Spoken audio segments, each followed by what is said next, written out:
Welcome to Season 4 of the Agile Brand with Greg Kihlstrom, where we discuss business agility through customer experience, employee experience, and digital transformation. I'm your host, Greg Kihlstrom. The Agile World podcast is brought to you by TEKsystems, an industry leader in full-stack technology services, talent services, and real-world application. For more information, go to teksystems.com. To read more about the topics discussed on this show, you can go to my website at gregkihlstrom.com and read my latest articles or get a copy of my latest book, Meaningful Measurement of the Customer Experience, now available on Amazon and other retailers. My name is Greg Kihlstrom, and I'm the host of the Agile Brand podcast. Today we're going to talk about experience design from a systems perspective and what creates a healthy organizational culture. To help me discuss this topic, I'd like to welcome Gary David, Professor of Sociology, Information Design, and Corporate Communication at Bentley University. Gary, welcome to the show. Thanks for having me. Yeah, looking forward to talking about this with you. So why don't we start by you giving a little background on yourself as well as what you're currently doing? Sounds good. And it's been a weird journey into this space. I got my PhD in Detroit, Michigan back in 1999. And during that time, I was doing my dissertation work on intercultural communication between Arab liquor store owners and their customers. And this is at the time just after Rodney King verdict, and there was a lot of turmoil around immigrant-owned businesses in primarily African-American communities. And so I wanted to focus in on this niche market of liquor store ownership that was primarily owned by people from Iraq, primarily this group called Chaldeans. And I was studying service encounters. I was looking at interaction across the counter and how people are able to form relationships in what was regarded as being highly contentious environments. And I didn't think much of it other than this was a really important topic around, intergroup relations, and there was a lot of attention on it, but this idea of customer experience didn't exist. And I never connected it to customer experience until I attended a CXPA coffee session in Boston, Massachusetts. We have a great CXPA group. And I was describing to them what my research had been, and they were like, "Oh my God, that's like customer experience." I'm like, oh my God, you're right. But I didn't have the terminology for it. We just called it service encounters. And so I'm fortunate enough to be working at a business school, Bentley University, that really does prioritize applied work. And so they look for not just academic publications, but also business engagement. And my opportunities to engage with businesses, either as a professional speaker or as a consultant or as a trainer, allows me to exercise what I do in the classroom and what I've done through my research into environments that I think can actually make a difference. That's great. Yeah. And it's always interesting to hear how people get into customer experience. I mean, there's a lot of folks that come in from customer service and stuff like that. But for those of us that hadn't, I think, it's always fascinating to me. I mean, there's a lot of folks like myself that I kind of came into it through marketing, right? Which is one common way. But that's really interesting, your story there and how that kind of got you into something that, it needed a name, in other words. Right. And one of the things about customer experience or any kind of experience design that I often harp on, especially with my students when I do consulting work, is, it's this formulation of perceptions of interactions. I mean, if you want to break it down, a lot of work, I mean, I know you talk a lot about measurement, is looking at the perception. Less work is focused on the interaction. I'm a conversation analyst. I study interactions. I can study perceptions too, but my focus is always on what's taking place between people engaging in context and how that situates in a broader institutional setting, right? So we talk about systems perspective. It's always looking at what are people doing together? What are people doing with technology? I teach in a UX program. So looking at interactions with technology is a big part of this. So I focus on the interactional aspect of the customer experience or patient experience or student experience approach rather than the perceptional focus that a lot of experience design work tends to emphasize. Yeah. Well, let's get into it here and start by talking about experience and relationship between customer and then employee experience, which we haven't quite touched on yet. But how would you define this relationship between that customer and the employee experience? There's a really nice book that it's an older book now, but that I reference quite a bit, and it's called The Customer Comes Second. And, I just did a talk on how to identify employee gifts and capabilities. And I referenced this book, and one of the responses and the feedback was from an attendee who was very uncomfortable with this formulation of the customer coming second, because we're always taught the customer comes first. Right. But in reality, your employees need to be your first customer. And if your employees aren't not just happy or engaged, but if you're not designing experiences with your employees in mind, the customer experience is going to suffer. Okay. And so if you focus on the employee experience first, the customer experience can benefit from that focus. And so they're really closely connected. And companies, this goes back into the systems framework, right? That companies often treat experiences as siloed. User experience is separate from customer experience, is separate from employee experience, from digital, from brand, from et cetera. I focused on what I call integrated experience design, or how to align these experience channels in a strategic way so that they're not working against each other. And especially around employee and customer, you really got to focus on this employee experience to allow the customer experience to take off, right? But if it doesn't start with the employees, you're going to have a harder time moving the customer experience. Yeah. So can you have a good customer experience without good employee experience? I guess it depends on how you define good, right? I mean, is it good enough? Is it good enough to keep them coming back? So there's a lot of variables involved there. And, one of the frustrating things about talking to a sociologist is a number of times we say it depends. Right. And I tell my students, every time I say it depends, drink. And then by the time you're either going to be very well hydrated or very intoxicated. Right. Depending upon what Consultants do that too, for what it's worth. Right? It depends. Yeah. Exactly. Well, it depends. It depends how much you pay me right now. No, I'm joking. Only a little bit. So, it really does depend on what's good enough, and good versus great. And is good enough good enough? I mean, you might be good enough, but is it going to be great? And is it going to be a key differentiator between you and your competitors? And going to the Pine and Gilmore work about competing on the ground of experiences, good enough might not be enough, especially as people up their game. And so it might be good enough for now, but it's not going to be good enough for tomorrow. And so companies need to be thinking strategically and proactively around what it means to be good enough and how to do better in that space, especially around the employee experience as a starting point. Yeah, and I think you saying the tomorrow aspect, to me, that's a key part there too, is that, I think you can probably get something really good for a very short period of time because, everybody's trained and everybody's at least somewhat motivated. But I think it's sustainability of customer experience that it just doesn't have, if you have turnover because employees are disengaged or unmotivated, you're not going to have good customer experience. If your processes aren't good from the start, you may have great customer experience 1 week or 1 month, but then it all kind of goes to hell after things kind of shake out. And I'm working on a book right now with the co-host of my podcast, Experience by Design.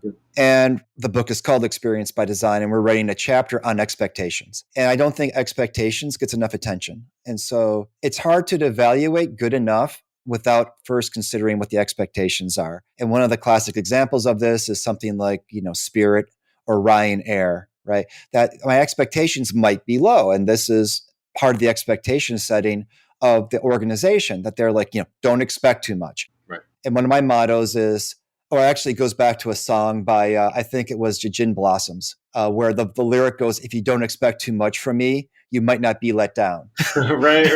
Yeah. And so there's a lesson to be learned there. Not that we should set a low bar, but that we, in terms of looking at perception of interactions, we also have to layer in their expectations. Right. And how do we build expectations into our experience design to let our customers know what they might expect and also understand what our customers expect, and not just expect from ourselves or our competitors, but connected spaces. And so if I'm renewing my driver's license online, or if I'm doing something online, I'm not just expecting what I expect from the government for my driver's license, but I know how good Amazon does it, or I know how good someone else does it on an online space. My expectations were going to bleed over into this other engagement, into this other interactional experience space, and influence what my takeaway is from that. And so it gets into this very complex kind of experience design environment that companies can often feel overwhelmed by.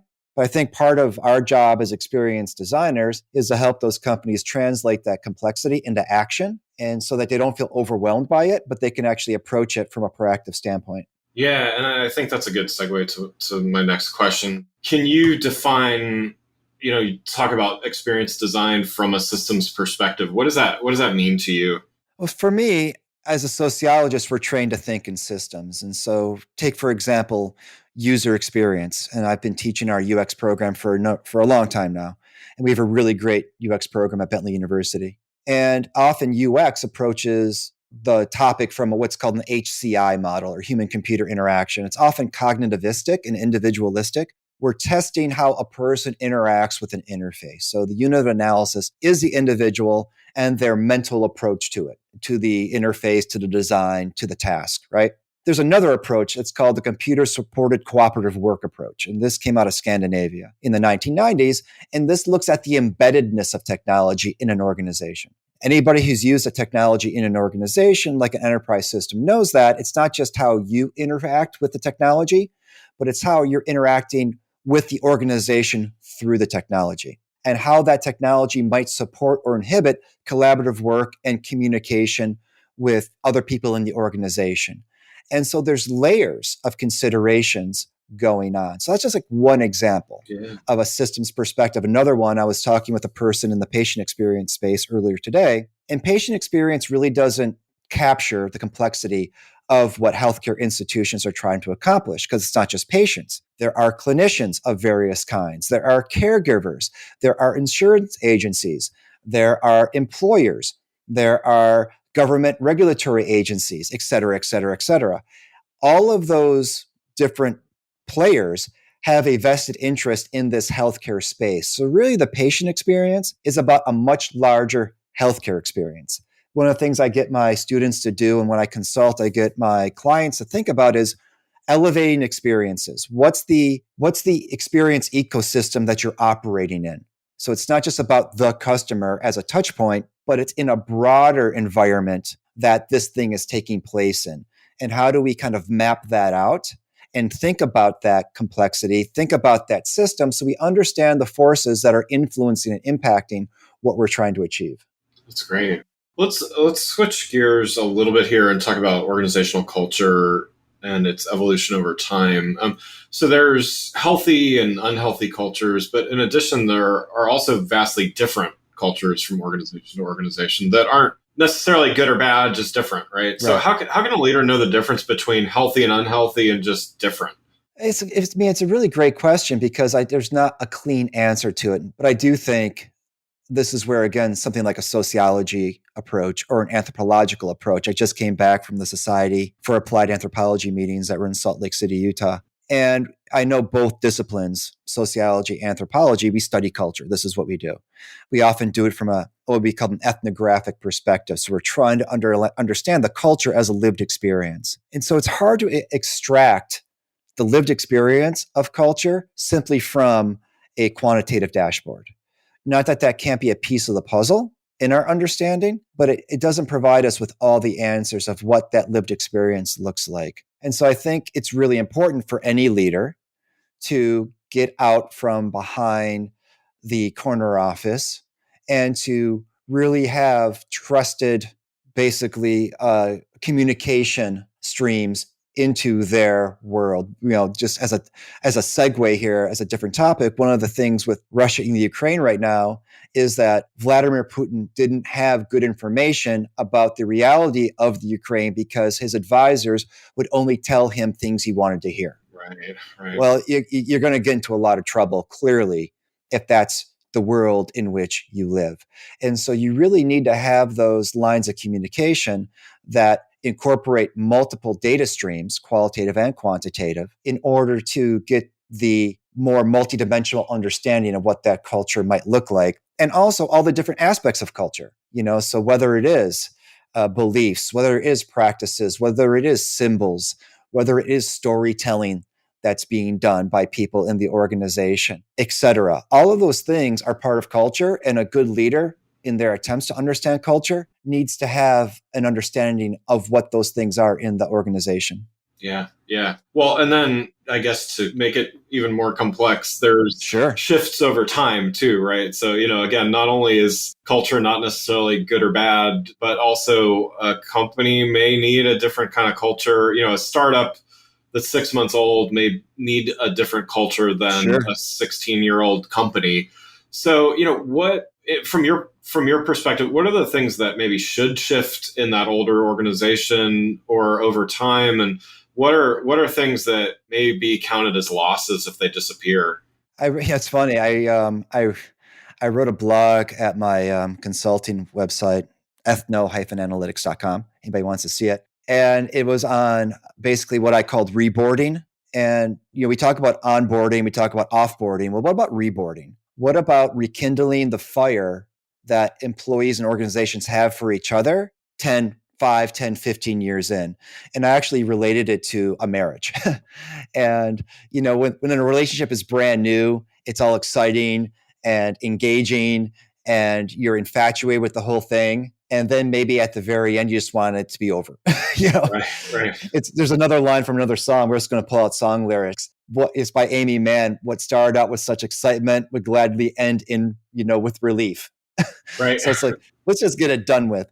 But before it gets to that point, how do you rekindle the engagement? And I think that not just for organizations that are 16 years old or older, but if you've been with an organization for a certain length of time, how do you reconnect with each other?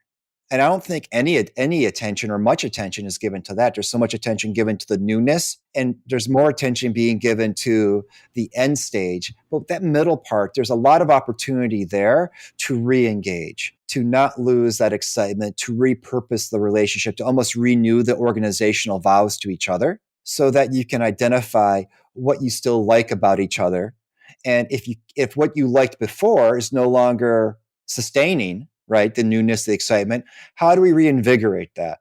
And so almost thinking about organizational relationship counselors Yeah. and thinking about coming in with that kind of approach, couples therapy between employees and organizations, to try to think about what did we lose, how do we recapture that. And this is part of when I do this inventory assets, or accepting the gifts that employees bring to the workplace.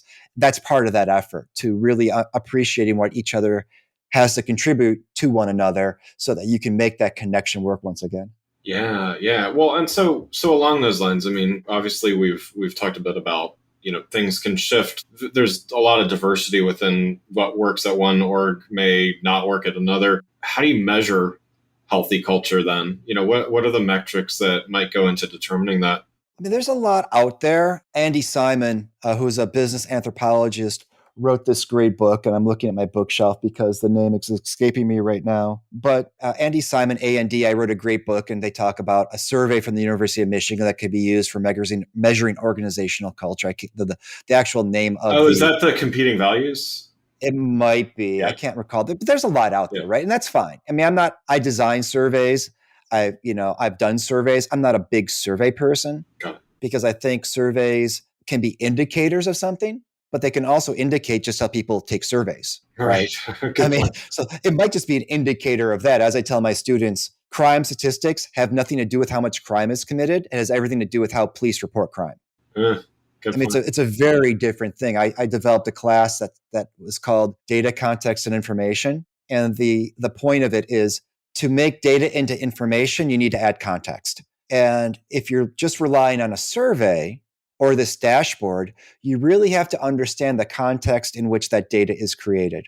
Not that it can't be useful, but on its own, you should use it at your own peril or at your own risk. This is where developing multi-methodological, or what we would call triangulating, using different data measurement touch points to develop a better understanding of what's going on in an organization. Yeah. For example, I was talking with this organization that was experiencing a lot of change because they were hiring a lot of people. And I asked, well, how many remember when stories are being told? And they're like, well, what are you talking about? I said, well, people who have been here for a while start saying, hey, remember when, the organization just started and it was like this? Remember when we used to be at that other place? Or remember when it was just like the 10 of us? And they're like, oh yeah, people talk about that all the time. And I said, are you capturing that? What are those stories about? Are they about, how far we've come in a happy way? Are they talking about it in a way that's like, remember when things were so much better? Right. And how can you capture that to basically socialize the new people into the culture that you're trying to create? So even something like narrative can be a really important metric if you know how to analyze it. Yeah. And part of what I teach, and when I do consulting work, I do it on my own, is analyzing the qualitative data you have all around you, but you don't know how to leverage. And that can be really valuable information because people might share it just unconsciously. It's just out there in the cultural space, and the organizations don't know how to capture it, analyze it, and then turn it into actionable information to then build healthier cultures around. Yeah, yeah. No, this is great stuff. Well, one last question before we wrap up here. As a professor at Bentley University for a little over 2 decades now. I know, right? God, that makes me sound old. I know. Jeez, we say it that way. My God. Sorry. That's okay. But, how has your teaching of experience design and the similar subject matter shifted over the last, let's even say 5 to 10 years? And, what do you see continuing to evolve there? It's, sometimes I think about this question with a lot of regret. And so this question should come with a trigger warning. I've been teaching a class on ethnography for experience design for about 15, 16 years now. Mm-hmm. And when I think about how I first taught it, I really want to go back to those students, apologize, and give them their money back. Because I'm like, I like to think that it's definitely improved because the space has evolved. Number one, I was looking at an organization like the Barrel Institute, which is famous around PX. And I was chatting with someone from there earlier, and they were like, 12 years ago, we were barely a thing. And now it's matured to such a high extent in 12 years. You look at Customer Experience Professionals Association, the same thing. Yeah. You look at a term like employee experience, the same thing. So you've seen this, this huge growth in the experience industry, for lack of a better word. So now that it's like a Mad Libs, noun plus experience. Right. So it's everything experience.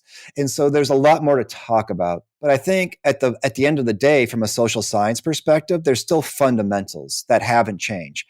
Experience and experience design is still made up of things like, what is an experience? There's about 3,000 years of philosophy on this topic. What are our perceptions? How do those form? How do expectations form? What are interactions? How do we form memories? How do we develop belonging? How do we measure our experience with the world? I mean, from a philosophical perspective, that's just empiricism. Right. Okay, so part of what I try to do is connect some of those long-standing topics of measurement, experience, expectation, interaction, perception, memory, belonging.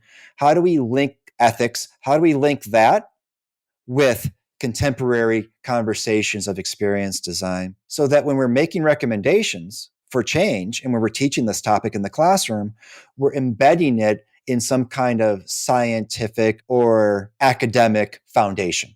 Yeah. So we're moving on a ground that's a little bit more firm than just the flavor of the day. And maybe that flavor of the day has some academic, philosophical, social science underpinning. If we could connect those two together, we can maybe be more confident in devoting resources in that kind of direction. So on the one hand, my teaching has changed a lot. On the other hand, some of those foundational principles aren't going to change. Yeah. And understanding those foundational principles and what makes them happen is going to be very important to students of any age and professionals and organizations of any maturity. It's going to help them move forward in experience design with much more confidence. Yeah. No, that sounds like a great approach. Well, Gary, thanks so much for joining the show. For those listening, what's the best way for people to keep up with what you're doing? Too many things, but there's a few of them. I'm all over the map a little bit, but it's all coming together, right? Brand synergies. Is that what we're talking about here from a marketing perspective? Yeah.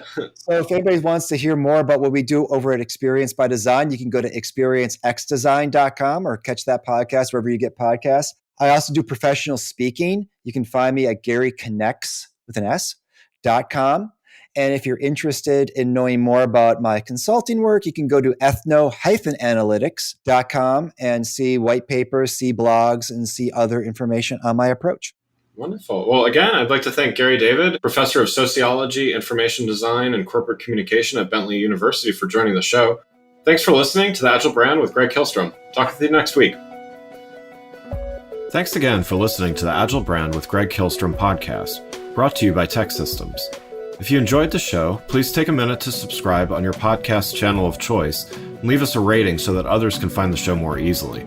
You can access more episodes of the show at www.theagilebrand.show. To get a copy of my latest book, Meaningful Measurement of the Customer Experience, visit my website at gregkihlstrom.com. Until next week, stay agile.